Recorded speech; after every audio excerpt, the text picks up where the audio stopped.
Merci. La parole est maintenant à la députée de Lapinière pour 10 minutes 30. Merci, Madame la Présidente. Alors, merci pour votre présentation. Vous venez de le redire, donc vous faites beaucoup pour éviter la revente, même que vous remettez des billets en circulation quand vous vous rendez compte que ça s'est passé. Comment le projet de loi actuel va vous aider à continuer dans ce sens-là ou à vous éviter un certain travail grâce à l'efficacité du projet de loi?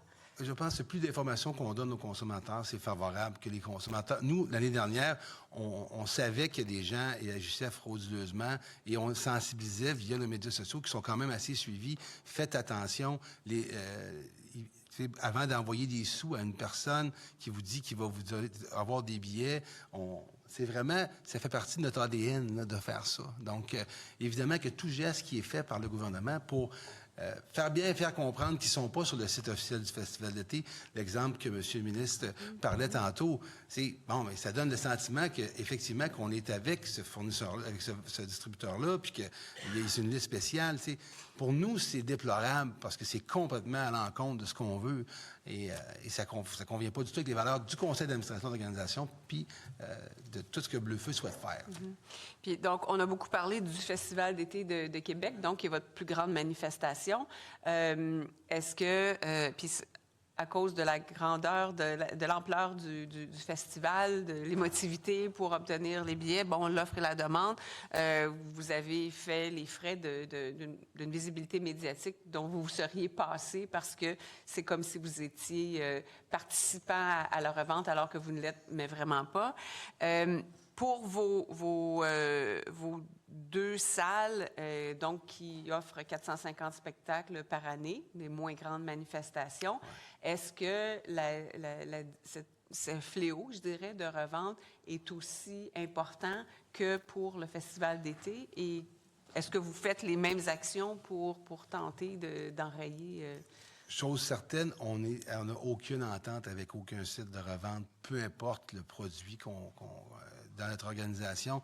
C'est certain qu'une salle comme celle du Grizzly, Fuzz, par exemple, on fait beaucoup d'émergences d'artistes. Ce qui fait que la revente existe, c'est la rareté.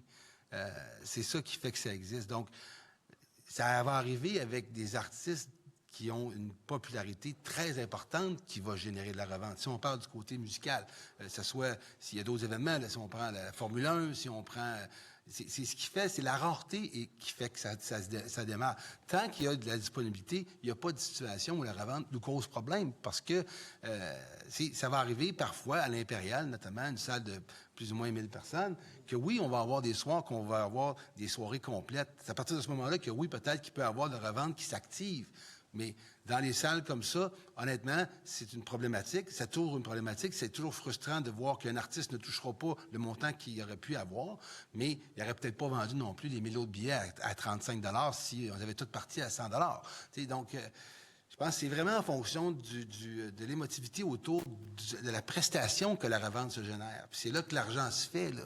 Je pense pas que ça s'applique à tous les spectacles qui sont présentés dans nos salles au Québec ou que la revente est présente. C'est vraiment quand il y a une rareté, quand il y a beaucoup d'émotions et que c'est des artistes ou des événements qui sont exceptionnels.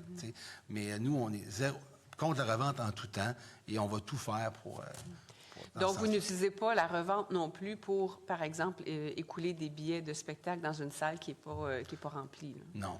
Absolument pas. Puis les autres festivals qu'on a sont des festivals gratuits, dont Toboggan et Saint-Roch-XP, où on favorise l'émergence. Il y a quelques billets en salle là-dedans, mais encore là, on n'a pas parce que notre mission puis nos valeurs sont là, ben c'est peut-être plus facile pour nous de se retirer complètement de ça. Et je pense qu'il faut pas prendre pour acquis la clientèle ou nos festivaliers. Là, on en parle souvent. Oui, c'est vrai que le festival d'été, depuis 3-4 ans, vend ses billets plus rapidement, mais si vous reculez pré-pandémie, c'était pas le cas. Là. On n'arrivait pas à écouler nos billets. Donc, si on n'arrivait pas à écouler les billets, il n'y avait pas de revente autour du festival d'été. Aujourd'hui, l'écart entre le prix que nous offrons et que nous souhaitons maintenir et ce qui peut se produire en salle ou dans des plus gros amphithéâtres, mais l'écart est important, puis je pense que c'est ce qui fait encore aussi l'attrait. La qualité, le contenant, on est chanceux, on est dans la plus belle ville en Amérique du Nord, on a un site exceptionnel. Fait que je dis souvent que le FEC ne peut pas être le modèle non plus parce que c'est pas parce qu'il y a un autre festival et plus dispendieux qui n'est pas correct.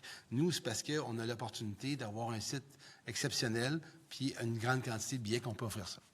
Puis est-ce que vos salles ou certains spectacles de vos salles sont victimes de fraude, comme le groupe qu'on a entendu avant nous disait parfois, bien, il y a usurpation de l'identité d'une salle ou d'une billetterie, et puis là, bien, il y a des consommateurs qui achètent des billets, mais ce sont de faux billets. Est-ce que vous avez à gérer cette insatisfaction-là, tout à fait compréhensible des consommateurs?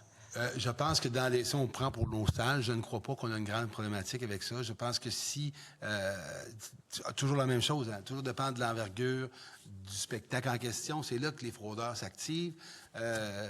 Nous, dans le cas des salles, on n'a pas d'enjeu. Dans le cas du festival, on travaille avec une billetterie que je n'ai pas pensionnée encore, une équipe à Montréal qui partage nos valeurs. Donc, quand on parle qu'on traque nos choses, on suit nos choses de près, c'est parce qu'on a un partenaire de billetterie avec nous depuis de nombreuses années qui est tout à fait, qui endosse notre démarche et qui nous supporte dans nos démarches et qui comprend très bien que notre objectif à nous, c'est que l'acheteur soit l'utilisateur et qu'au grand plaisir qu'il le prête le soir qu'il ne peut pas se rendre au festival. Puis on travaille avec cette billetterie-là dans tous nos projets. Donc, je pense que c'est ça. Merci.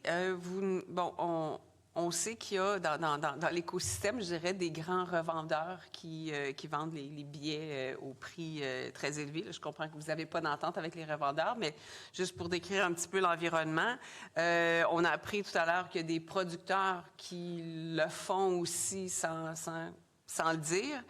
Et vous nous dites qu'il y a aussi des particuliers qui se font un revenu d'appoint avec la revente de billets.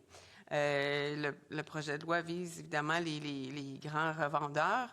Et il y a une solution que vous apportez, une piste de solution pour les gens qui veulent se faire un revenu d'appoint avec ça, c'est la taxation. Vous avez dit que ça existait déjà aux États-Unis. Est-ce qu'il y a un État particulier où ça se passe? Non, mais je sais que ça existe, c'est-à-dire qu'il y a une obligation de transmettre vos informations pour s'il y a un gain qui est fait sur une transaction entre le prix de départ et le prix vendu, vous allez recevoir, on appellerait chez nous un T5, là, ou peu importe.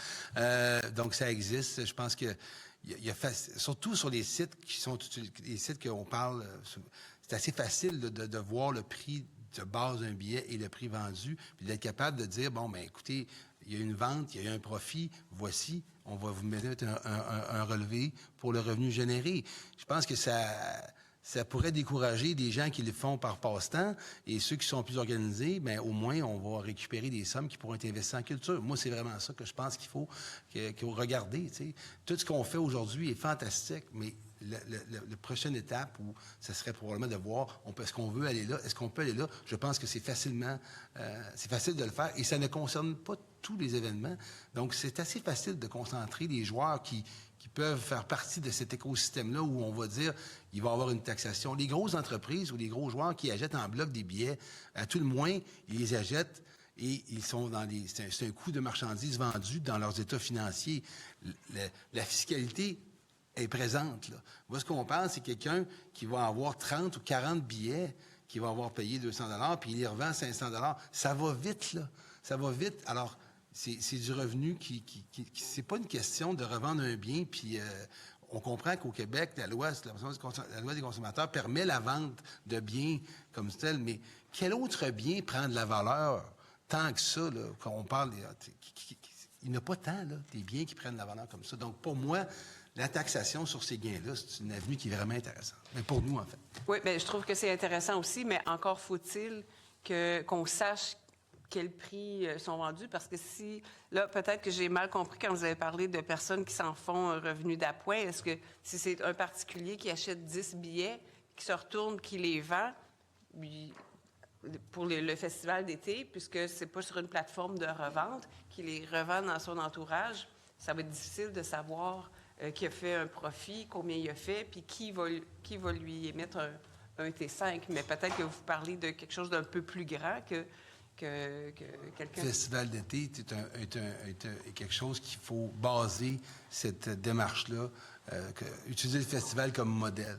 OK? Parce que je ne crois pas. Mais je pense que dans des spectacles d'envergure, c'est peut-être plus simple d'appliquer cette règle-là et de voir quel est le prix de départ. C'est assez facile. Mais quand tu regardes ça, si moi, aujourd'hui, je vais acheter une action en bourse, là, bien, écoutez, l'institution financière avec qui je vais faire affaire, là, elle va vous le dire. Elle va le dire au gouvernement que le prix d'entrée était de ça, puis le prix de sortie de ça, puis elle va y mettre. Donc, je pense pas que la route est facile et que ça va se faire là, comme...